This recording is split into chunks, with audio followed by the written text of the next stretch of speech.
आपले पंचकृष्ण स्थान वंदन यात्रा शिरपूर तीर्थयात्रेचा आज चौथा दिवस श्री क्षेत्र खानेपुरी येथे सर्वांचं रात्री आगमन झालं। ईश्वराचे आपण दर्शन घेतले। येथील संचालक आपले आदरणीय परमपूज्य परम महंत श्री प्रज्ञासागर बाबाजींना आपण जवळजवळ 18 ते 20 वर्षापासून पाहतो। 2008 मध्ये जेव्हा आपली पहिली रॅली इकडे आली त्यावेळेच बाबांनी ज्या स्थानाचा सांभाळ केला ते स्थान त्याची अवस्था आणि बाबांनी आपल्या स्वतःसाठी सुद्धा राहण्यासाठी जी खरोखर झोपडी होती खूप अवघड परिस्थितीमध्ये 4 यात्रेकरू आले तरी त्यांची व्यवस्था होत नव्हती। इथं कुठल्याही प्रकारचे हाय लेवलची बाबांची काही व्यवस्था नाही। खरोखर संन्यासी तर संन्यासी ईश्वराची सेवा केली बाबांनी आणि आज या 17-18 वर्षामध्ये खूप संघर्ष करून मंदिराच्या या जागेच्या मुळापर्यंत पोहोचले। त्याचा शोध घेतला जागा कोणाची किती आणि त्याला अनेक प्रकारे समस्यांना तोंड देऊन संघर्ष करून बाबांनी आपल्या या सर्व भक्तजनांसाठी येणाऱ्या पिढीसाठी हे स्थान मानव पंथाला वंदन करण्यासाठी कसं चांगल्या पद्धतीने उपलब्ध होईल, कशी यात्रेकरूंची जास्तीत जास्त व्यवस्था इथं करता येईल यासाठी खूप मेहनत घेऊन बाबांनी आज आपण पाहतोय आज घडीला 500 लोक आले तर त्यांची व्यवस्था होऊ शकते। उद्या 5000 लोक जरी आले तरी या स्थानावरती त्यांची गैरसोय होऊ नये हा आपल्या बाबांचा पुढील दृष्टिकोन आहे। खरोखर आम्ही रात्री सुद्धा या विषयावर चर्चा झाली की बाबांनी 2000 आमचे 100 त्याच्या अगोदरपासून संघर्ष आहे त्यांचा, परंतु आम्ही पाहिलेला आहे 2007-8 पासून। रात्री मला खरोखर ही जी काही आजच्या घडीला व्यवस्था आहे आणि पूर्वी 2007-8 मध्ये जी व्यवस्था होती त्याच्यातली जी काही तफावत आहे तो फरक आहे ते पाहून बाबांकडे आणि बाबांचे जे काही आपले उद्धवराज दादा आपले दादा यांच्याकडे पाहून मला खूप आनंदही वाटत होता आणि दुःखही होत होतं की किती बाबांनी संघर्ष चालू केला कशासाठी तर या आपल्या महानुभाव पंथासाठी। महानुभाव पंथाचं एक स्थान नस्तनाबूत होऊ नये पहिल्यांदाच आपले 6 स्थान नस्तनाबूत झालेले आहे। 1650 पैकी आता 1050 स्थान आपल्याला दर्शनासाठी हयात आहे आणि हे स्थान जाऊ नये यासाठी बाबांनी खूप प्रयत्न केले आणि या खानेपुरीच्या बाबांची ईश्वराची सर्वज्ञ श्री चक्रधर स्वामी भारद्वाज वेद या स्थानाची बाबांनो खरोखर कृपादृष्टी आहे आणि त्या कृपादृष्टीने बाबाजी पुढील वाटचाल करणार आहेत। स्थानाचे चांगल्या प्रमाणे शोभीकरण व्हावे, येणाऱ्या भक्तजनांची व्यवस्था व्हावी, राहण्या खाण्या पिण्याची याच्यासाठी बाबा खूप प्रयत्न करून महानुभाव पंथासाठी एक आपल्याला हे स्थान चांगल्या पद्धतीने उपलब्ध करून देणार आहे। सर्वज्ञ श्री चक्रधर स्वामी बाबांवरती आपली कृपादृष्टी अखंड ठेवत अशी आपल्या पदयात्रेतर्फे तीर्थयात्रेतर्फे सर्वज्ञ श्री चक्रधर स्वामींच्या चरणी प्रार्थना करतो आणि बाबांना या समाजसेवेबद्दल खूप शुभेच्छा देतो। धन्यवाद, प्रणाम। सर्वज्ञ श्री चक्रधर स्वामी की जय, श्री गोपाल कृष्ण महाराज की जय, श्री दत्तात्रेय महाराज की जय, श्री चक्रपाणी महाराज की जय, श्री गोविंद प्रभु महाराज की जय। सर्वज्ञ श्री चक्रधर स्वामी। दररोज पूजा विधी झाल्यानंतर आरती वगैरे झाल्यानंतर पंचावताराचा जय जयकार पूर्ण परमार्गामध्ये पूर्ण ईश्वर धर्मामध्ये हा जय जयकार केला जातो. पंचावताराचा जय जयकार का? तर गुरुने आपल्या कानामध्ये 5 नाम सांगितले आणि सांगितले की हे 5 नाम या जीवाचे रक्षक आहेत, त्या जीवाला मोक्षदाते आहेत आणि म्हणून आपण त्या 5 नामाचा जय जयकार. त्यानंतर आपण जय जयकार करतो 1650 तीर्थस्थान की जय करतो ना. तर 1650 तीर्थस्थानांपैकीचे खनेपूरचं एक तीर्थस्थान. 1650 तीर्थस्थान की जय असा जय जयकार केल्यानंतर मागील 800 वर्षांची आपल्या परमेश्वर धर्माची परंपरा आपल्या दृष्टीसमोर उभी राहते ना. की देव कुठे गेले, परमेश्वर अवताराने काय लीळा केली. 1650 तीर्थस्थान म्हणले की सगळं लीळा चरित्र आपल्या डोळ्यासमोर येतं. त्याच्यानंतर एक जय जयकार आहे 7वा आणि तो जय जयकार कोणता आहे? सत्य सनातन महात्मा की जय. आता हे 7 जय जयकार आपण नियमितपणे करतो. सत्य सनातन महात्मा धर्म की जय म्हणलं की ह्या तीर्थस्थानाची, ह्या भिक्षुक वासनिकांची आणि ह्या परंपरेची आणि ही कुठपर्यंत आठवण सृष्टीच्या आरंभापर्यंत. म्हणजे आपला धर्म कधीपासून सुरुवात झालाय?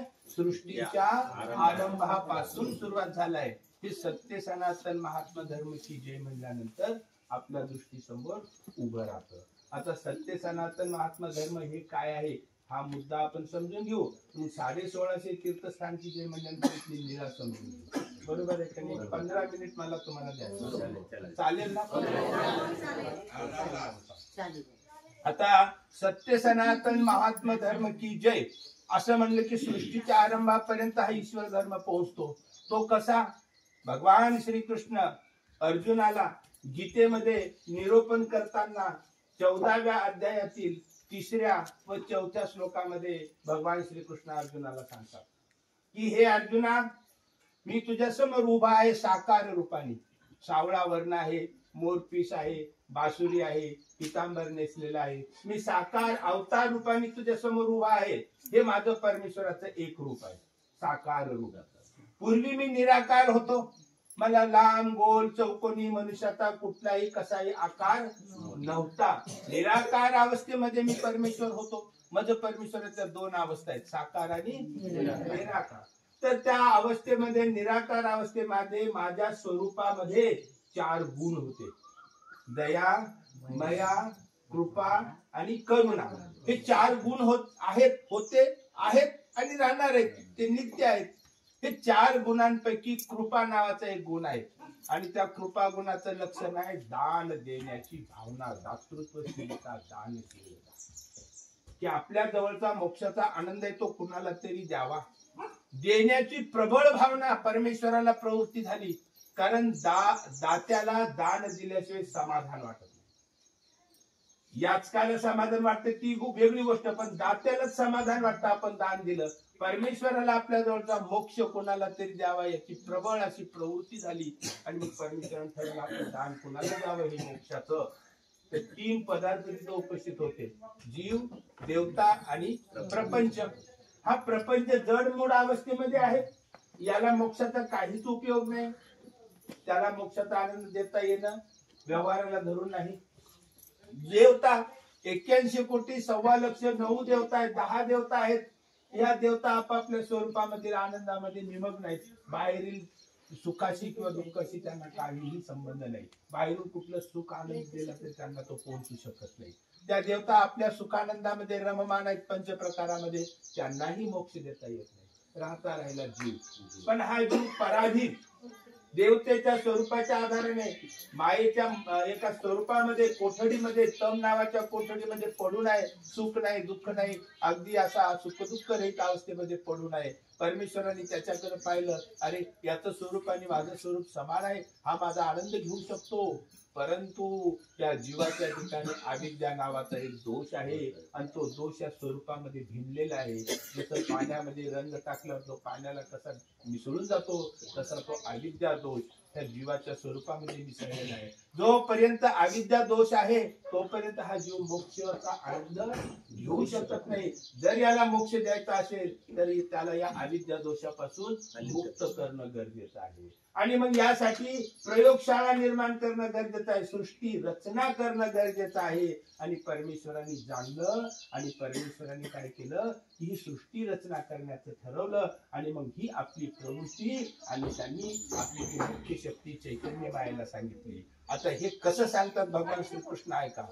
गीता अध्याय 14 श्लोक 3 व 4 भगवान श्रीकृष्ण म्हणतात की मम योनिर्महत् ब्रह्म तस्मिन् गर्भं दधाम्यहं संभव सर्वभूतानां ततो भवति भारत सर्वयोनिषु कौन्तेय मूर्तय संभवन्ति या तासां ब्रह्ममहद्योनिर् अहं बीज प्रदपिता. हे अर्जुना, मला प्रवृत्ती झाली सृष्टी रचना करण्याची. मग माझी मुख्य शक्ती महत् ब्रह्म अर्थात चैतन्य माया तिच्या गर्भामध्ये, तस्मिन गर्भ म्हणजे तिच्या स्वरूपामध्ये आणि या त्रिगुण स्वरूपामध्ये माझ्या प्रवृत्ती मी जाणविली आणि सांगितलं की संभव सर्वभूतानां, हे सर्व सृष्टीची रचना कर. ह्या सर्व देवी देवता घेऊन तू या ठिकाणी साकार रूपाने ये सेवा करण्यासाठी. आणि संभव सर्वभूतानां ततो भवति भारत अशी बी आज्ञा केली. आणि मग त्या चैतन्य मायेने हे सर्व जीव आपण सर्व ह्या सृष्टीमध्ये आणले, त्या सृष्टीची रचना केली आणि परमेश्वराच्याच आज्ञेने 4 युगांची स्थापना केली. कृतयुग, त्रेतायुग, द्वापार युग आणि कलियुग. 4 युगांची स्थापना केली. सृष्टीची रचना केली, 4 युगांची स्थापना केली. भगवान श्रीकृष्ण पुढे काय म्हणतात, अहम बीज प्रदपिता, सृष्टी रचना करण्याचं बीज टाकणारा मी सर्वांचा पिता आहे. कोण आहे आपल्या सर्वांचा पिता? म्हणून आपण म्हणतो त्वमेव माताचं पिता त्वमेव. बरोबर आहे का नाही?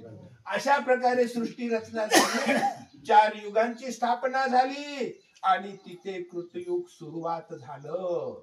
आणि या कृतयुगाच्या सुरुवातीचा काळ प्रतिष्ठान नगरी, ब्रह्मदेव बसलेले, त्यांना 4 मुख आहेत, चतुरानन असं सुद्धा त्यांना म्हणतात. त्यांच्याकडे 4 वेद आहेत, सामवेद, ऋग्वेद, यजुर्वेद, अथर्ववेद आणि असे ब्रह्मदेव बसलेले आहेत. मानस चिंतनामध्ये 4 पुत्र उत्पन्न झाले, 4 मुलं झाले त्यांना मानस चिंतनामधून म्हणून सामर्थ्याने. आणि त्या 4 मुलांचं नाव काय होत ठेवण्यात आलं? सनत, सनकादी, सनंदन आणि सनातन. हे 4 मुलं ब्रह्मदेवाच्या समोर ते कुमार उभे राहिले आणि त्यांनी प्रार्थना केली की पिताश्री आम्हाला ज्ञान निरूपण करा. बंद करा ते आवाज की पिताश्री आम्हाला ज्ञान निरूपण करा. आणि मग त्या ठिकाणी ब्रह्मदेवानी 4 वेदांचं ज्ञान निरूपण केलं सनकादिकांना. आणि 4 वेदांचं ज्ञान निरूपण केलं आणि तिथं देवता धर्माची स्थापना केली. कारण वेद हे त्रिगुणात्मक आहेत. फक्त 81 कोटी 1.25 लाख 10 देवतांचं ज्ञान त्याच्यामध्ये आहे. आणि ते त्या ठिकाणी देवता धर्माची स्थापना केली. आणि आणखीन एका धर्मशास्त्रामध्ये सांगितले ब्रह्मदेवाने तिथे 4 वर्णाची स्थापना केली. मुखातून ब्राह्मण, छातीतून क्षत्रिय, जांघेतून वैश्य आणि पायातून शूद्र. 4 वर्ण आणि 4 वेद निरूपण करून त्यांनी देवता धर्माची स्थापना केली. त्या धर्माचं नाव त्या काळामध्ये काय होतं? सनातन धर्म. कृतयुगामध्ये काय नाव होतं? सनातन धर्म. आणि त्या सनातन धर्माचं आजचं नाव आहे हिंदू धर्म. हिंदू धर्माची स्थापना कोणी केली? ब्रह्मदेवानी केली. आणि अशा पद्धतीनं त्या ठिकाणी हिंदू धर्माची म्हणजे देवता धर्माची स्थापना झाली. आणि मग त्या संकादिकांनी वेदांचा अभ्यास सुरू केला, खूप सखोल चिंतन केलं आणि त्यांना 3 प्रश्न निर्माण झाले. कोणते प्रश्न? त्या सृष्टीची रचना कोणी केली?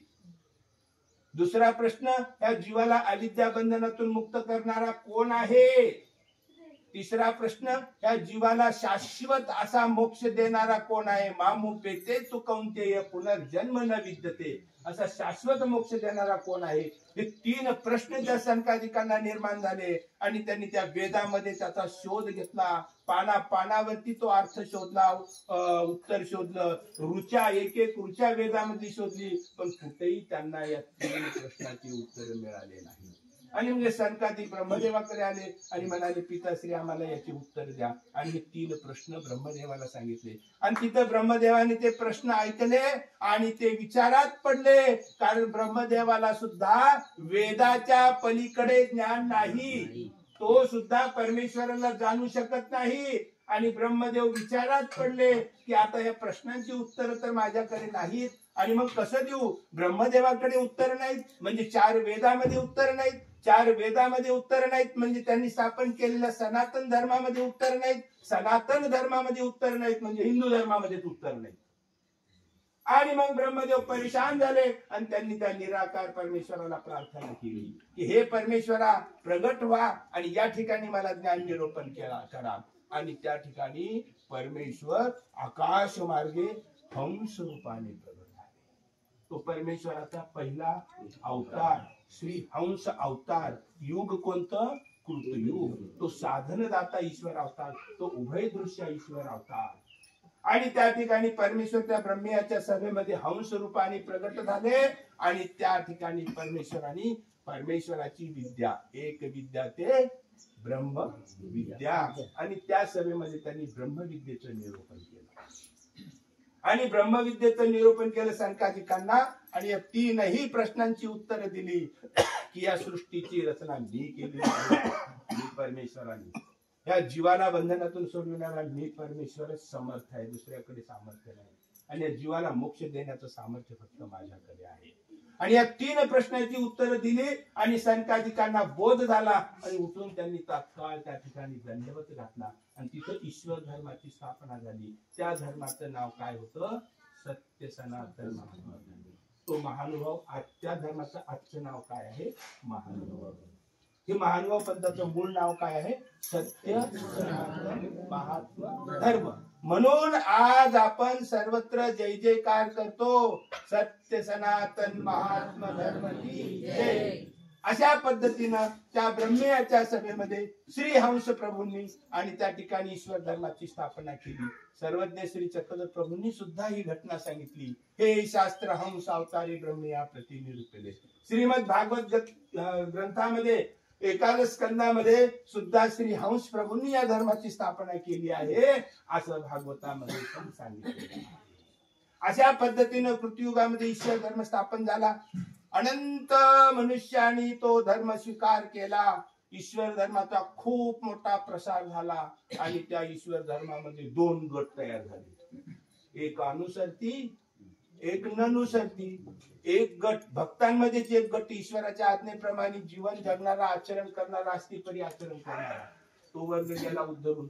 आणि दुसरा वर्ग ईश्वराचं ज्ञान होऊन सुद्धा ईश्वराच्या आज्ञा भंग केल्या, फेटाळून लावल्या आणि मतित्रयामुळे तो अधोगतीला गेला. आणि दुसरा वर्ग ननुसरला. एक अनुसरला, तो उद्धरून गेला. ननुसरला, मग त्या कृतयुगामध्ये ईश्वर धर्मामध्ये जे ननुसरलेले होते त्यांना दोष लागला. त्यांचं 1/4 म्हणजे 25% जीव मळालं. आणि जे मळालेले असतात त्यांना वरच्या स्थानावर राहू देत नाही, त्यांना खालच्या स्थानावर ढकलून देतात. आणि मग त्या कृतयुगामध्ये हे मळालेले दोष लागलेले जीवांना त्रेतायुगामध्ये ढकलून दिलं. खालच्या युगात त्रेतायुग संपलं, खालचं त्रेतायुग कृतयुग संपलं, त्रेतायुग लागलं. त्रेतायुगामध्ये हे वरचे सगळे जीव जे ननुसरलेले आहेत ते त्रेतायुगामध्ये आले. पण तोपर्यंत हंस प्रभूंनी स्थापन केलेला हा ईश्वरी धर्म लोपला. त्याला ग्लानी आली, तो बुडाला, सगळीकडे अंधार पसरला. आणि भगवंतांनी सांगितलेलं आहे यदा यदा हि धर्म ग्लानिर्भवति भारत. जेव्हा जेव्हा धर्माला ग्लानी येते तेव्हा तेव्हा मी अवतार घेतो असं परमेश्वरांनी सांगितलेलं आहे. आणि त्यानुसार या त्रेतायुगामध्ये परमेश्वरांनी पाहिले की माझा धर्म बुडालाय, मला अवतार घेतला पाहिजे. आणि मग परमेश्वर आले श्री दत्त रूपाने. श्री दत्तात्रय प्रभूंच्या रूपाने परमेश्वर बद्रिकाश्रमाला आले आणि तिथं त्यांनी अवतार घेतला परमेश्वरांनी श्री दत्तात्रय प्रभूंच्या रूपाने. आणि यदू राजा, आरळक राजा, सहस्रार्जुन राजा 88,000 ऋषींना ब्रह्मविद्या शास्त्राचं निरूपण करून पुन्हा धर्माची स्थापना केली. जे शास्त्र हंस प्रभूंनी सांगितलं होतं तेच ब्रह्मविद्या शास्त्र श्री दत्तात्रय प्रभूंनी सांगून पुन्हा त्रेतायुगामध्ये धर्माची स्थापना. पुन्हा धर्म स्थापन झाला, पुन्हा धर्माचा विस्तार वाढू लागला. त्या धर्मामध्ये पुन्हा 2 गट निर्माण झाले. एक अनुसरणारे म्हणजे श्री दत्तात्रय प्रभूंच्या आज्ञेप्रमाणे जीवन जगून आस्तिपरी आचरण करणारे, ते गेले उद्धरून. दुसरा वर्ग श्री दत्तात्रय प्रभूंनी ज्ञान निरूपण करून सुद्धा त्याप्रमाणे आचरण नाही केलं, आस्तिपरीचं आचरण नाही केलं, ते मळाले. त्यांचं अर्ध जीव स्वरूप मळालं आणि त्यांची अधोगती झाली. आणि मग अशा त्या जीवांना आणि खालच्या युगात ढकलून दिलं. खालचं युग कोणतं? द्वापारी. हे सगळे जीव द्वापार युगामध्ये आले. द्वापार युगामध्ये आले. चौथं चरण द्वापार युगाचं. आणि तोपर्यंत श्री दत्तात्रय प्रभूंनी स्थापन केलेला धर्म सुद्धा द्वापार युगामध्ये बुडाला. चौथं चरण. आणि मग सगळीकडे अधर्म पसरलेला. गीता परमेश्वरचं ब्रह्मविद्या लोपलेली, धर्माला ग्लानी आलेली. आणि परमेश्वरांनी तर वचन दिलेलं आहे, जेव्हा जेव्हा धर्माला ग्लानी येते तेव्हा तेव्हा मी अवतार घेतो, तदात्मानं सृजाम्यहम्. आणि मग परमेश्वराच्या वचनाप्रमाणे आणि परमेश्वर पुन्हा या द्वापार युगामध्ये श्रीकृष्ण रूपाने प्रगटले. आणि कुरुक्षेत्र भूमीवरती प्रियभक्त अर्जुनाला श्रीमद भगवद्गीतेचं ज्ञान निरूपण करून पुन्हा ईश्वरीय धर्माची स्थापना. जे शास्त्र हंस प्रभूंनी कृतियुगामध्ये सांगितलं होतं, तेच शास्त्र श्री दत्तात्रय प्रभूंनी त्रेता युगामध्ये सांगितलं. तेच शास्त्र भगवान श्रीकृष्णांनी गीतेच्या रूपाने द्वापार युगामध्ये कुरुक्षेत्र भूमीवरती सांगितले. पुन्हा धर्माची. हा तिसरा टप्पा. धर्माची स्थापना झाली द्वापार युगामध्ये. धर्माचा प्रचार प्रसार झाला. अनेक मनुष्यांनी येऊन तो धर्म स्वीकार केला. भगवान श्रीकृष्ण चक्रवर्ती म्हणतात, श्री चक्रधर प्रभू म्हणतात, श्रीकृष्ण चक्रवर्ती अनंत उद्धरले पर उद्धवार्जुन, हे पुराण प्रसिद्ध. म्हणजे पांडव हे जगाला माहिती आहे, पण श्रीकृष्ण चक्रवर्तींनी अनंत जीवांना ज्ञान दिला, बोध दिला, उद्धार दिला. आणि ते सगळे माणसांनी, त्या सगळ्या मनुष्य देहामध्ये आलेल्या जीवांनी धर्माचा स्वीकार केला. त्याच्यामध्ये पुन्हा 2 वर्ग तयार झाले. एक अनुसरती, एक ननुसरती. अनुसरणारे गेले उद्धरून, ननुसरणाऱ्याचा आता पूर्ण जीव स्वरूप मिळाला द्वापार युगामध्ये. पूर्ण. पहिले थोडे थोडे संस्कारी होते, आता ते मळाले. पूर्ण जे मळतात ना त्यांना पतित म्हणतात. काय म्हणतात? 100% दोषी असतात त्यांना पतित म्हणतात. मग त्यांना द्वापार युगामध्ये स्थान नाही उरलं, ढकलून गेलं कलियुगामध्ये. आणि सगळे आपली गर्दी कलियुगामध्ये. आता दोषी असल्यामुळे पहिलं फळ काय आहे? पहिलं फळ तुम्ही कर्म करण्याच्या आधीच, कलियुगी जन्म मात्रे चौकडी पर्यंत नरक. आणि हे सगळे कलियुगामध्ये आले. द्वापार युग संपलं, कलियुग लागलं, 12वं शतक उघडलं आणि सगळीकडे अधर्म फोपावला. सगळीकडे परमेश्वर धर्म विसरून गेला. कुणी गीतेचं ज्ञान सांगत नव्हतं. सगळं देवी देवतांचा बाजार भरला, सगळा अधर्माचा बाजार भरला. आणि परमेश्वराने पाहिलं, अरे मी 4ही युगामध्ये धर्म स्थापन करणार ईश्वर अवतार, 3 युगामध्ये मी धर्म स्थापन केला, पण या कलियुगामध्ये बुडाला. आता मला पुन्हा धर्म स्थापन करण्याची वेळ आलेली आहे. मला आता पुन्हा अवतार घ्यावा लागणार आहे. परंतु आता या कलियुगामध्ये सगळे पतित आहेत. त्याच्यामुळे मला पतित पावन पतित उद्धारक ईश्वर अवतार घ्यावा. पतित पावन पतित उद्धारक. कृतियुगामध्ये मी संकाधिकासारख्या उच्च अशा संस्कारी जीवांना ज्ञान दिलं. तिथं कोणी पतित होता का? त्रेतायुगामध्ये यदुराजा, अर्ळक राजा, सहस्रार्जुन राजा या भाग्यवान जीवांना ज्ञान दिले. कितीतरी संस्कारी जीव होते ते. तिथं आपल्यासारखे पतित कोणी होते का? द्वापार युगामध्ये पांडवांसारख्यांना ज्ञान दिलं. कृतयुगामध्ये आकाश मार्गे येऊन ज्ञान दिलं. त्रेतायुगामध्ये वाऱ्याच्या वेगाने श्री दत्त अवतारामध्ये प्रवास होता. बद्रिकाश्रमाला शास्त्र, काशीला स्नान, कोल्हापूरला भिक्षा, पंचाळेश्वरला भोजन, माहूरगडला निद्रा. किती मोठा लांबचा पल्ला तो. वाऱ्याच्या वेगाने तो ईश्वर अवतार फिरणारा होता त्रेतायुगामध्ये. आणि द्वापार युगामध्ये रथावरती बसून जाणारा होता. महालाच्या बाहेर पडले की श्रीकृष्ण भगवंत रथावरती बसायचे. पायी पायी चालत होते कुठे. पण ह्या युगामध्ये मला आता या पतित जीवांचा उद्धार करायचा आहे, पतित पावन अवतार घ्यायचा आहे, असं परमेश्वरांनी ठरवलं. आणि परमेश्वर आले आणि हा मेसेज सगळ्यांना देण्यासाठी प्रेतामध्येच अवतार घेतला. कुठे? प्रेत हे अवतार घेण्याची जागा आहे का? पाय धुतल्याशिवाय तुम्हाला मंदिरात जाऊ देत नाहीत कुणी. हात सवळे केल्याशिवाय परमेश्वराच्या पवित्र वस्तूला स्पर्श करू देत नाही आपण. बरोबर आहे का नाही? आणि मग प्रेता इतकी अपवित्र वस्तू या जगात कोणतीच नाही. आणि अशा अपवित्र वस्तूमध्ये, या प्रेतामध्ये परमेश्वराने अवतार का घेतला याचा अर्थ फार गहन आहे. त्या अर्थापर्यंत तुम्ही पोहोचा. प्रेता इतका अपवित्र कोणतंच गोष्ट नाही या जगामध्ये. प्रेत पाहिलं या जगातल्या लोकांनी देवता भक्ती करणाऱ्या तर आंघोळ केल्याशिवाय घरात येत नाही. बाकी सगळ्या वस्तू बघू द्या, प्रेत बघितल्यावर आंघोळ केल्याशिवाय घरात येत नाही. आणि महानुभाव पण ते लोक प्रेत बघितल्यावर विशेष वंदन केल्याशिवाय पाणी पित नाही. बरोबर आहे ना. प्रेताच्या पलीकडे कोणतंच अपवित्र नाही, प्रेताच्या पलीकडे कोणतंच पतित नाही, अशुद्ध अपवित्र. आणि अशा प्रेतात परमेश्वरांनी जाणीवपूर्वक अवतार घेतला. त्याचं कारण असं आहे की हे सगळे जीव प्रेतासारखे अशुद्ध अपवित्र दोषी पतित झालेले आहेत. आणि ह्या जीवाला आता उठून उद्धार करायचा आणि यांना मुक्त करायचंय. मग परमेश्वरांनी काय ठरवलं की प्रेतामध्येच अवतार घेतला. आणि भरवस नगर तिथला राजा विशाळ देव, त्याचा पुत्र हरिपाळ देव, तो हरिपाळ देव वयाच्या 25-27 वर्षी मरण पावला. आणि ते हरिपाळ देव तिथं आणि त्यांचं प्रेत आणलं त्या स्मशानामध्ये सरणावरती ठेवलं. आणि तो विशाळ देव राजा आणि प्रेताला अग्नी द्यायला गेला. आणि त्याच क्षणी परमेश्वराने त्या प्रेतामध्ये प्रवेश केला आणि अवतार घेतला. नाव धारण काय केलं? श्री चक्रधर. श्री चक्रधर नाव धारण का केलं? कारण हे जीव जसं एखादं नारळ असतं, नारळाला मधलं खोबरं खायचं असेल तर प्रेमाने नारळ फोडून खाता येईल का? नारळाला फोडायचं म्हणजे दगडाने त्याच्यावर प्रहार करावा लागतो, ते कवच फोडावं लागतं. आणि कवच फोडले की मधलं नारळ खायला मिळतं. तसा हा जीव दोषाच्या कवचामध्ये बसलेला आहे. मग आता हे कवच फोडण्यासाठी शस्त्राची गरज आहे का नाही?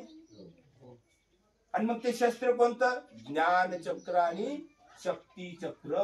आणि 2 चक्र धारण केले म्हणून नाव धारण काय केलं परमेश्वरांनी? श्री चक्रधर. आणि परमेश्वराने त्या कलियुगामध्ये श्री चक्रधर रूपाने अवतार घेतला. आणि जे पतित आहे, जे रंजले गांजलेले आहेत, जे बहिष्कृत आहे, जे तिरस्कृत आहे, जे दुःखीत आहे, जे सासूरवासी नाही, ज्याचा छळ झालेला आहे, जे दुःखी आहेत, त्यांचे पहिले अश्रू पुसायचे, नंतर बाकीच्यांचा. दुःखितांना पावन करणारा हा ईश्वर आहे. कवना कवनी व्यसन, कवना कवनी व्यसन, येथे जीव उद्धरी देती हेची व्यसन, असा हा ईश्वर अवतार श्री चक्रधर नाम धारण करून आणि हा ईश्वर अवतार महाराष्ट्राच्या दिशेने चालायला लागला. आजपासून 800 वर्षापूर्वीचा तो काळ, आजपासून 800 वर्षापूर्वीचा काळ, तो काळ परमेश्वर श्री चक्रधर प्रभू पतितांचा उद्धार, दुःखितांचा उद्धार करण्याचा विचार आणि नियोजन करून परमेश्वर अवतार श्री चक्रधर प्रभू महाराष्ट्राच्या दिशेने निघाले. त्या काळामध्ये महाराष्ट्राची स्थिती काय होती? त्या काळामध्ये महाराष्ट्रामध्ये राजे लोक राहत होते, सोन्याचा महाल होता, ऐशाराम होता. आणि श्री चक्रधर प्रभू या महाराष्ट्रामध्ये आले, त्या राज्य लोकांकडे मुक्कामाला गेले का? नाही गेले. त्या राज्य लोकांकडे मुक्कामाला गेले असते तर कितीतरी त्यांनी सन्मान केला असता. गुजरातचे राजपुत्र आणि आज आमच्याकडे येत आहेत म्हणजे या राजा लोकांना पण किती आनंद झाला असता. राजा राजाचा सन्मान करत असतो. श्री चक्रधर प्रभू राजे लोकांकडे गेले असते किती सन्मान झाला असता. पण गेले नाहीत, कारण ठरवलेलं काय होतं? रंजलेले गांजलेले पतित दुःखित यांच्या उद्धारासाठीच पूर्ण अवतार घेतलेला आहे. नंतर मग उरलेला वेळ मग इतरांसाठी. आणि मग श्री चक्रधर प्रभू राजे लोकांकडे गेले. मग धर्मगुरू होते त्या काळामध्ये या महाराष्ट्रामध्ये. वेरूळला होते, पैठणला होते, सोन्याच्या सिंहासनावरती बसत होते धर्मगुरू. ऐश्वर्य होतं त्यांचं, त्यांचा धाक होता, सगळे राज्य लोक सुद्धा मानत होते. मग स्वामी श्री चक्रधर प्रभू जर त्यांच्याकडे गेले असते तर त्यांनी त्यांचा सन्मान केला असता त्यांनी फार मोठा. पण श्री चक्रधर स्वामी राजे लोकांकडे गेले नाहीत किंवा धर्मगुरूंकडे गेले नाहीत. श्री चक्रधर स्वामी सरळ आले रिद्धपूरला. तिथं जे काही त्यांचं ईश्वरीय नियोजन होतं ते कार्य पूर्ण केलं. आणि तिथून श्री चक्रधर प्रभू सालबर्डीच्या डोंगरामध्ये गेले. सालबर्डीच्या डोंगरामध्ये आदिवासी लोक होते, वनवासी लोक होते, रंजलेले होते, गंजलेले होते, दुःखी होते, अज्ञानी होते. आणि अशा पतित लोकांचा उद्धार करण्यासाठी 12 वर्षाचा काळ खर्च केला. किती? 12 वर्ष तिकडे राहिले. तिकडे एक लीळा चरित्र घडलेलं आहे, पण तिकडे माईंभट्ट नव्हते म्हणून ते आपल्याला माहिती नाही. जर माईंभट्ट असेल त्यांनी लीळा लिहिल्या असते, तिथे घडलेल्या अनंत लीळा केल्या, अनंत चरित्रे केले तर अजून एक लीळा चरित्र आपल्या समोर असतं. पण श्री चक्रधर प्रभूंनी तिकडे 12 वर्षे पतितांचा उद्धार केला, बहिष्कृतांचा उद्धार केला, रंजल्या गांजल्यांचा उद्धार केला. तिथून गेले विंजी गोंदवाड्याला, तिथं 12 वर्ष राहिले.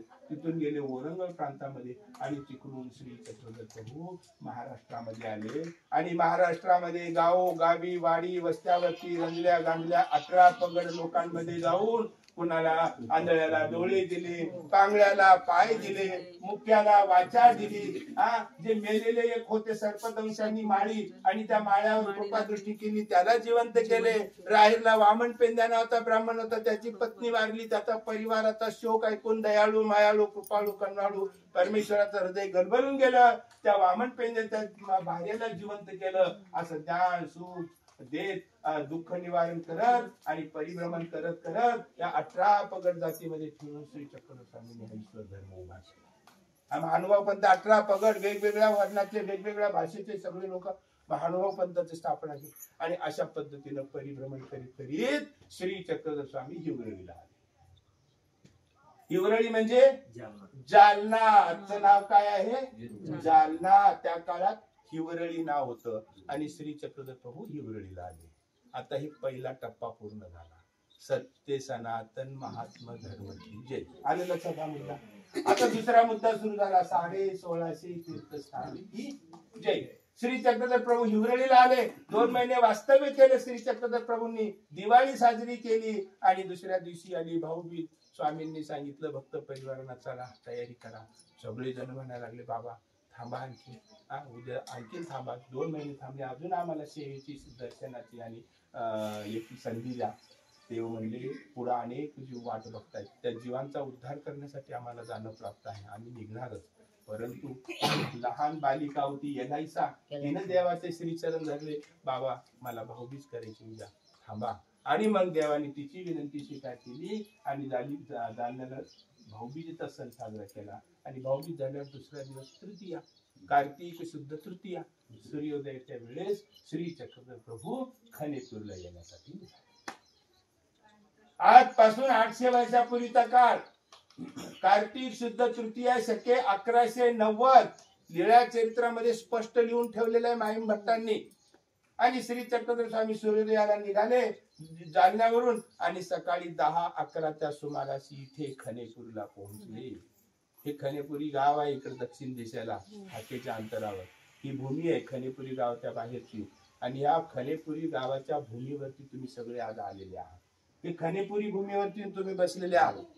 आणि या ठिकाणी हे गावाच्या बाहेरचा हा प्रदेश सगळा अरण्याने वेढलेला होता. एक काजळ्यावरून पाऊल वाटे ते भाटीपूरला जाते आणि एक जालन्यावरून पाऊल वाटे ते भाटीपूरला जाते. दोन्ही पाऊल वाटा इथे एक होता तरी एक कोण भाटीपूरला जातात. या ठिकाणी या रस्त्याच्या बाजूला तिथे जिथे स्थान दर्शन केलं आपण त्या ठिकाणी बाबळीचं झाड होतं. आणि श्री चक्रधर प्रभूच्या बाबळीच्या झाडाखाली भक्तजनांनी आसन अंतरलं आणि देव त्या आसनावर विराजमान. माईन भट्टांनी उल्लेख केलाय कांती चळी आसन, बाबळीच्या झाडाखाली देव बसले. आता फार गंभीर होऊन विचार करा. अर्थाच्या पलीकडचा अर्थ शोधा. अरण्य मंडळ किती नमुन्याचे झाड असतात, फळांचे झाड असतात, फुलांचे झाड असतात, उंच विराट सावलीचे झाड असतात. तिथं बाबळीचे झुडूप असतो. आणि तुम्ही जर कदाचित अरण्यात गेले तर चांगल्या झाडाखाली जाऊन बसाल का बाबळीच्या झुडपाखाली? बाबळीच्या झुडपाखाली नाही बसणार ना. अहो ते बाबळीच्या झुडपाला रंग नाही, रूप नाही, फळ नाही, फुल नाही, सुंदरता नाही, काही नाही, काटे आहे तर कोण जवळ करेल त्याला? रंजलेलं आहे ते, गाजलेलं आहे, सगळ्यांनी बहिष्कृत केलेलं आहे, तिरस्कृत केलेलं आहे ते झाड. बागेमध्ये कुठं बाबळीचं झाड लावलेलं बघितलंय तुम्ही?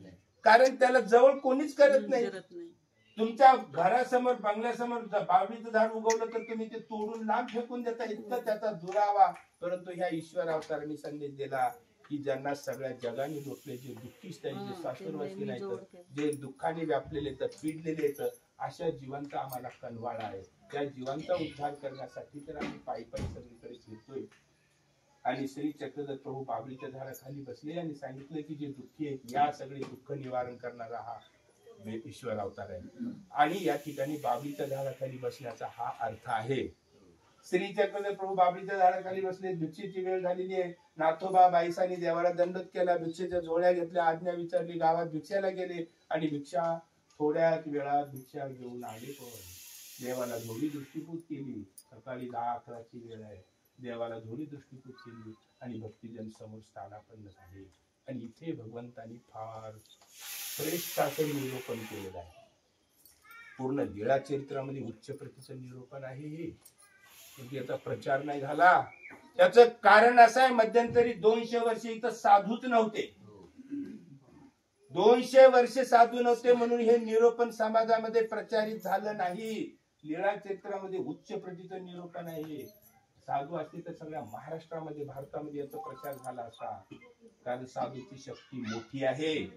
साधूची शक्ती मोठी आहे. साधूनी मनावर जर घेतलं तर खालचं कचरा डोक्यावर नेऊन बसवते. आणि साधूनी तोंड बंद ठेवलं ना, श्रेष्ठ असं सोनं सुद्धा लोक विसरून जातील. आता तुम्हाला एक उदाहरण सांगतो. जाधववाडी नावचं गाव ऐकले कोणी? अरे काय असेल, महानुभाव पंथामध्ये एकही असं मिळणार नाही की ज्याला जाधववाडी नाव माहिती नाही. मला सांगा आता, जाधववाडीचं नाव लीळा चरित्रात आहे? जाधववाडीचं नाव स्थानपोथीमध्ये आहे? जाधववाडीचं नाव ब्रह्मविद्याशास्त्रामध्ये आहे? जाधववाडीचं नाव 40 वर्षापूर्वी कुणाला माहिती होतं? असे हजारो गावं या महाराष्ट्रामध्ये आहेत. तिथं शेतकरी राहतात, सगळ्या प्रकारचे लोक राहतात, पांदीचे रस्ते आहेत, शेती करतात, असे हजारो गाव आहेत. बरोबर आहे ना? हे गाव का सगळ्यांच्या मुखामध्ये गेलं तर तिथे एक महान संत 2000 शिष्यांसह तिथं वास्तव्याला गेले. आणि मग तिथले साधू पूर्ण पंथात फिरत असताना जाधववाडी जाधववाडी जाधववाडीचा उच्चार करून लोकांच्या कानी कपाळी जाधववाडी म्हणल्यामुळे सगळ्यांच्या मुखामध्ये जाधववाडी नाव झालं. बरोबर आहे? एक साधारण गाव शिखरावरती पोहोचलं जातं. लीळा चरित्रात नाव नाही, स्थानपोथीमध्ये नाव नाही, ब्रह्मविद्याशास्त्रामध्ये नाव नाही. ते गाव शिखरावरती पोहोचलं कारण साधूचा प्रचार. आता दुसऱ्या बाजूला या, 1650 तीर्थस्थान की जय. किती तीर्थस्थानांचे नाव तुम्हाला माहितीत? सांगा बरं नाव. 50 नाव सांगतो. पंढरपूर, डोंगरगाव, पैठण, सिद्धपूर, माहूरगड आणि आता नवीन माहिती झालेलं खलेपुरी. म्हणजे 1650 तीर्थस्थानाला प्रत्यक्ष ईश्वर अवतार गेले. त्यांच्या सोबत 81 कोटी 1.25 लक्ष 9 ओळखण्या त्यांच्या सोबत. आणि तिथे गेले का तर तिथं मायापूर भजन घडणारे भाग्यवान जीव राहत होते, त्यांना दर्शन देण्यासाठी गेले. आणि असे ते जाऊन तिथं त्यांनी चरणाची भूमी निर्माण केली. किती पवित्र भूमी आहे ती. ते भूमी तुम्ही विसरले. 1650 तीर्थस्थानांपैकी किती तीर्थस्थान ध्यानात आहेत? 5-50. बाकी विसरले कारण आम्ही तोंड बंद ठेवलं. तोंड उघडलं तर हे स्थान सुद्धा, म्हणजे एका बाजूला 1650 तीर्थस्थान विसरले आणि एका बाजूला एक साधारण गाव. महाराष्ट्रामध्ये हजारो गाव आहेत. तुमच्याच गावासारखं ते गाव, पण तुमच्या सगळ्यांच्या मुखामध्ये रोज त्याचे आठवण, रोज त्याचं स्मरण होऊ लागलं. याचं कारण साधूचं सामर्थ्य.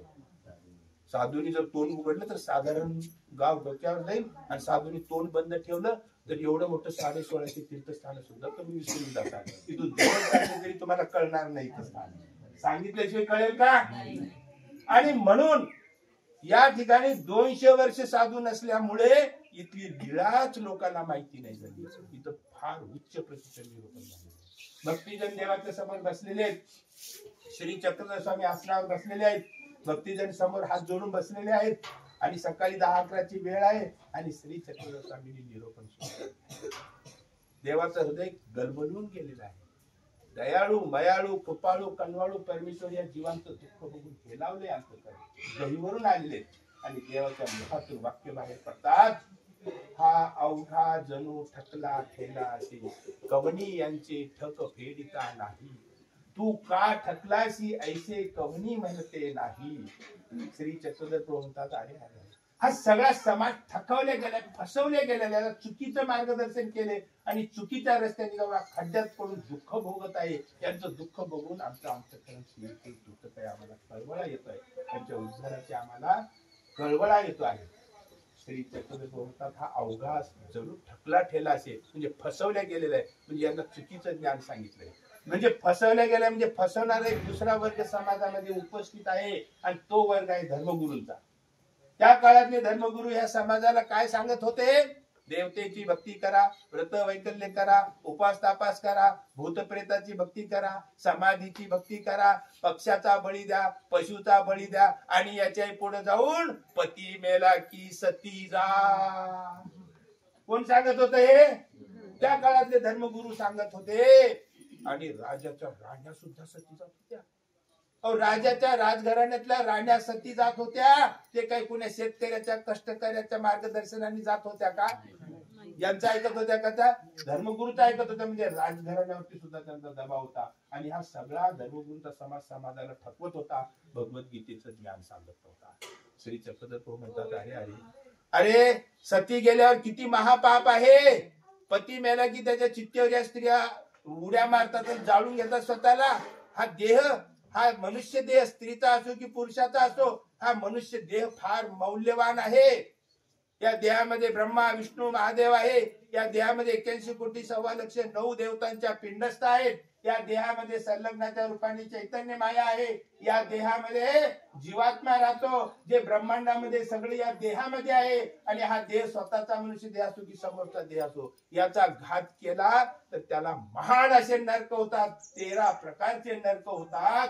आणि अशा ह्या नरकाला जीवाला लाखो वर्ष सडत पडावं लागतं. किती दुःखाला चाललेलं आहे. आणि जायला कोण सांगते? तर त्या काळातले धर्मगुरू सांगतात, जा सती. आणि त्या काळामध्ये अर्धा महाराष्ट्र चित्तेवरतीच मरत होता. हे श्री चक्रधर प्रभूंचं हृदय गलबलून गेलं, कहिवरलं, कळवळलं. कारण श्री चक्रधर प्रभू दयाळू, भयाळू, कृपाळू, करुणाळू परमेश्वर अवतार, अनंत जीवांची माता. आणि देवाच्या मुखातून वाक्य बाहेर पडले, हा अवघा जणू ठकला ठेला असे, कवनी यांचे ठक फेडता नाही. कुणीच यांना म्हणजे मार्ग दाखवणारा नाही. आणि तू का ठकलाशी ऐसे कवनी म्हणते नाही. आणि यांचं सांत्वन सुद्धा करणारा कोणी नाही. आणि ह्या जीवाला ब्रह्मविद्या ज्ञान सांगण्यासाठी आम्ही गाऊ गाऊन जातो, असं निरूपण चाललेलं होतं. आणि तो भारद्वाज नावाचा पक्षी बसलेला होता. आता विचार करा, हे अरण्यामध्ये किती नमण्याचे पक्षी असतात. पण माई मठांनी त्या सगळ्यांचा उल्लेख केला का? फक्त लीळेमध्ये भारद्वाज पक्षाचा उल्लेख केला. त्याचं कारण असं आहे की आपल्या शास्त्रात सांगितलंय, ज्याच्या हृदयामध्ये नाम आहे, जो परमेश्वराला समर्पित आहे, ज्याच्या हृदयामध्ये परमेश्वराची भक्ती आहे, त्याच आपलं नाम आहे. जो परमेश्वराला हुडकत निघाला. आता तुम्ही म्हणाल इकडे रस्ता का नाही ठेवला, मला हे फालतू फायद्याने लोक नकोय रोडनी जाणार, मला काय मतदान मिळवायचंय का, मला नकोय. हे जाताना नुसतं देवाकडे बघणार, वाकड्या माराने असं मान करणार, पायात चप्पल. त्यांची श्रद्धा नाही, वेळ नाही, त्या लोकांची मला गरज नाही. तुमची गरज आहे, कारण तुम्ही हुडकत आलेत. गाडी बिघडली तरी तुम्ही दुरुस्त केली, आले इथे, विचारलं कुठं आहे, देवाला हुडकत इथं आले. देव दृष्टीस पडल्यानंतर तुमच्या मनाला हर्ष झाला का नाही? जो देवाला हुडकतो त्याचं आपलं नातं. तुम्ही आम्ही तुम्हाला दंडत करता, आम्ही तर देवापाशी बसलो, तुम्ही आम्हाला दंडत करता. बरोबर आहे का नाही? भारद्वाज देवाकडे वेधला म्हणून माईम भट्टांनी त्यांचा उल्लेख केलेला आहे. इथं भारद्वाज पक्षी बसलेला आहे, देवाचं निरूपण झालेलं आहे. तो आकर्षित झाला देवाच्या समोर आणि येऊन बसला आणि देवाचं दर्शन घेऊ लागला, आनंद मिळू लागला. आणि मग बराच वेळ झालेला होता. बाईसाबाईंनी उपहार काढला, देवाची आरोग्य झाली, गुरळा वेळा झाला इथे. आणि त्याच्यानंतर भक्तीजनांनी प्रसादाचं भोजन केलं. मग तोपर्यंत 12 वाजले. थोडा वेळ देव थांबली इथं आणि मग इथून देव पुढे निघाला. तर आश्चर्याची गोष्ट, तो पक्षी आता सगळं त्यात घरटं सोडलं, त्याचे आप्त स्वकीय सोडले, त्याचं निवासस्थान सोडलं, तोही देवाच्या सोबत निघाला. आश्चर्याची गोष्ट आहे. आणि मग तो रस्त्याच्या मधोमध येऊन बसला. आणि मग देवाने भक्तीजनांना तो पक्षी दाखविला आणि विचारलं, लखुदेवबाला पुण्य महात्मे हो, हे पाखरू कवनीय ठाईचे तुम्ही जाणत असा? समोर आले लखुदेवबाने दंडवत केला, म्हणाले, जीजी बाबळीच्या झाडावर बसलेला हा पक्षी आहे. आणि मग देव भक्तीजनाला म्हणाले, पहा हा पक्षी आमच्याकडे वेधल्या गेलेला आहे. माणुसे तरी माणुसे, पाखिरवे तरी पाखिरवे, गोरुवे तरी गोरुवे, याचे देखती आणि पाठी येऊची लागती. आम्ही एवढी वेदशक्ती धारण केली की आमचं दर्शन झाले की ते वेधल्या जातात. हा पक्षी देवा आमच्याकडे वेधलेला आहे. भक्तीजन आश्चर्यचकित झाले, पक्षाकडे बघू लागले. पक्षी देवाच्या दर्शनामध्ये देभान हरपून गेलेला होता. आणि मग नंतर देव म्हणाले पक्षाला, महात्मे हो, आता तुम्ही जा. आता तुम्ही सर्व अपपर भाव विसरलेले आहेत. तुम्ही जर या मनुष्यांच्या मेळ्यात राहिले तर तुम्हाला उपद्रव होईल, सुखाने राहू शकणार नाही. तुम्हाला उपद्रव देतील. जो जिथं आहे तिथूनच त्यांनी स्मरण करावं परमेश्वराचं. बरोबर आहे ना? म्हणून तुम्ही असं करा, तुम्ही अरण्यातले जीव आहेत आणि गावात राहणारे मनुष्य आहेत, यांच्या सोबत तुमचा मेळ खाणार नाही. आता तुम्ही जा म्हणजे तुम्ही जिथं आहे तिथून तुम्ही स्मरण करा. आम्ही तुमचा आता नक्की उद्धार करणार, तुम्ही वाया जाणार नाही. महात्मे हो, आता तुम्ही जा. देवाची आज्ञा त्याला कळाली आणि मग त्याने एक परिक्रमा केली, प्रदक्षिणा केली, देवाचं रूप साठवलं, तो निघून गेला अज्ञात स्थळी. आमचे ज्ञानी सांगतात की त्याचा उद्धार झाला पुढचा. आणि मग त्या दिवशी श्री चक्रधर भाटीतूरला गेले, तिथं 2 दिवस तिथं वास्तव्य केलं, तिथल्या जीवांचा उद्धार केला. तिथून गाडेसावर गावला गेले, तिथून करडगावला गेले, तिथून मग पुन्हा आहेरमलला गेले आणि मग धाकेपळ आणि मग नंतर पंचाळेश्वर, त्या प्रदेशातील जीवांचा उद्धार करण्यासाठी श्री चक्रधर प्रभू गेले. अशा प्रकारे या ठिकाणी भारद्वाज पक्षाला लीळा घडलेली आहे. आणि म्हणून आता मी लीळा पुढे म्हणतो, तुम्ही मागे श्री चक्रधराय नमः. म्हणा श्री चक्रधराय नमः. मार्गी वेदे भारद्वाज गमन, मग गोसावी तिजेच्या दिशी विजय केले. कौनापुरिये वायव्ये कांडिये दर्यासन, वाईसे आणि नाथोबा भिक्षे खवनापुरिये गेली. गोसावी अंजवडी नकुदेव माग म्हणा ना माग. भिक्षा करुणी आली, धोळिया दृष्टीपूत केली. सर्वज्ञ म्हणितले महात्मे हो, अवघा जणू ठकला ठेलासे. गमनीयांचे ठक फेडिता नाही, का ठकलासी ऐसे कवनी म्हणते नाही. म्हणून उगेची होते, तेथोनी गोसावी विजय केले. भारद्वाज कांटियेवरी बैसला होता, महामार्गी बैसला होता. गोसावी विजय केले, आणि उडोनी मागुता मार्गी बैसला. सर्वज्ञ म्हणितले महात्मे हो, हे पाखिरू कवनीये ठाईचे. ऐसे दाना जिजितिये कांटियेचे. सर्वज्ञ म्हणितले महात्मे हो, हे पाखरू मानुषे तरी मानुषे, गुरुवा तरी गुरुवा, पाखिरवा तरी पाखिरवा, तरी पाखरे, बिंदुवाती, हे काही पा शोधू तथा वेदे. पाखिरू ऐसे मानुषे, गुरु ऐसे उगेची राहिले. तथा हिराईसा पाठ, हे पाखरू कवनी ठाईहून येत असे. ऐसे तुम्ही जाणत असाल, जिजितिये कांटिये तळी. गोसावी अशी आसन होते, दोन्ही येत असे. हिरवे तरी, गोरुवे तरी, मानुषे तरी, याते देखती, आणि पाठी ओची लागती. काही पा उपरी ते उगेची होते.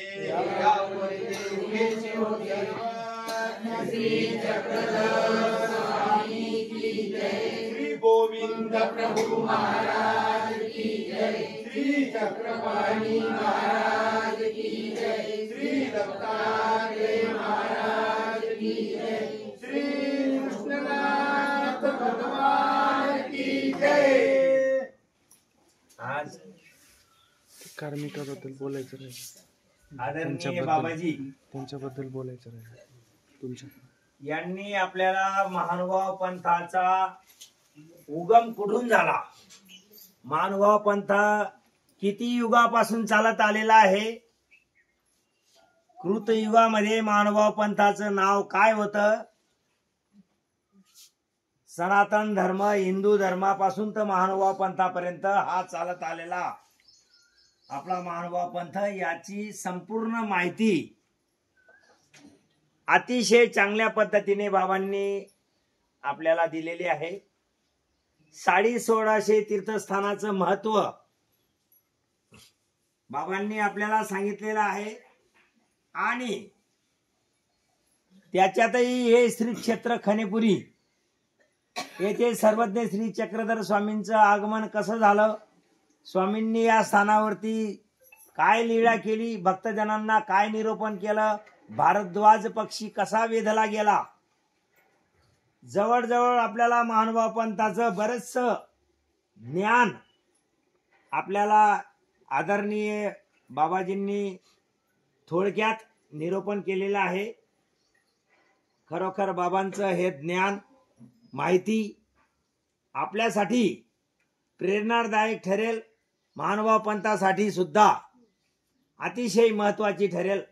तरी बाबांचे मी आपल्या सर्व सद्भक्तांतर्फे मनापासून आभार मानतो. आणि बाबांना या धर्म कार्यासाठी सर्वज्ञ श्री चक्रधर स्वामी उदंड शक्ती आणि आयुष्य देवाची सर्वज्ञ श्री चक्रधर स्वामींच्या चरणी प्रार्थना करतो. आणि बाबांना पुढील अजून या संघर्षासाठी शुभेच्छा देतो. दंडवत प्रणाम. मी सांग. गेल्या 15, 20 ते 30 वर्षापासून या यात्रेचे आयोजक, धर्मनिष्ठ असे सेवक श्री राजू भाऊ महानुभाव अथक परिश्रम करून दरवर्षी गावोगावी घरोघरी जाऊन भक्तांना तीर्थयात्रेचं महत्व सांगतात, चतुर्विध साधनांचं महत्व सांगतात, भक्तीचं नामस्मरणाचं महत्व सांगतात आणि सगळ्या